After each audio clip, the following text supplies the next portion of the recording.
Cher terminal SPMAT qui passe bientôt le bac de mathématiques, ceci est ton rappel quotidien que des équations te donnent des informations sur les objets géométriques que tu manipules. Je m'explique. Enregistre bien cette vidéo si tu veux avoir 20 au bac. Soit pour une équation cartésienne de plan ou pour une représentation paramétrique de droite, ces équations ont un sens et le sens signifie que les valeurs de x, y et z par exemple ici qui vérifient ceci sont exactement les coordonnées d'un point qui est sur le plan qui est représenté par cette équation cartésienne. De même ici, pour chaque valeur de t réelle, x, y et z donnent des résultats et ces résultats-là sont les coordonnées de chaque point qui apparaît sur la droite qui est représenté par ce système paramétrique. Dans le cas d'une équation cartésienne, ça veut dire par exemple que si vous trouvez un point dont les coordonnées vérifient l'équation, donc ici on a 2 fois 2 moins 0 plus 0, donc 2 fois 2, 4 moins 4 est égal à 0, alors vous savez que ce point appartient au plan qui a ça pour équation cartésienne.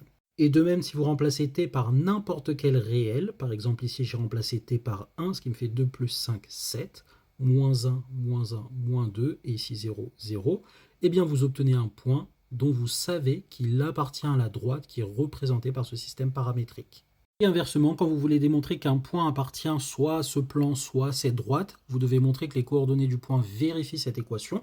Donc faire 2 fois x moins y plus z moins 4 et calculer. N'écrivez pas que c'est égal à 0, attention. Vous calculez, et si c'est égal à 0, le point appartient au plan, et si ce n'est pas égal à 0, le point n'appartient pas au plan. Et ici, pour montrer qu'un point appartient à cette droite, vous devez faire ceci est égal à la coordonnée en x du point, ceci est égal à la coordonnée y, et ceci est égal à la coordonnée z, et résoudre, et pour les trois équations, vous devez trouver la même valeur de t, et le paramètre t vous indiquera pour quelle valeur de t dans cette équation en remplaçant, on obtient le point dont vous voulez savoir s'il est sur la droite ou pas. Si le point est bien sur la droite, ça sera une seule valeur de t et ça fonctionnera. Si le point n'est pas sur la droite, vous allez trouver deux valeurs distinctes de t, et donc on aurait une incohérence et vous aurez prouvé que le point n'appartient pas à la droite représentée par ce système paramétrique. Allez, à toi de jouer. Indique-moi si ces deux points appartiennent bien à ce plan et si ces deux autres points appartiennent bien à cette droite. Lâche ta réponse en commentaire. Bisous!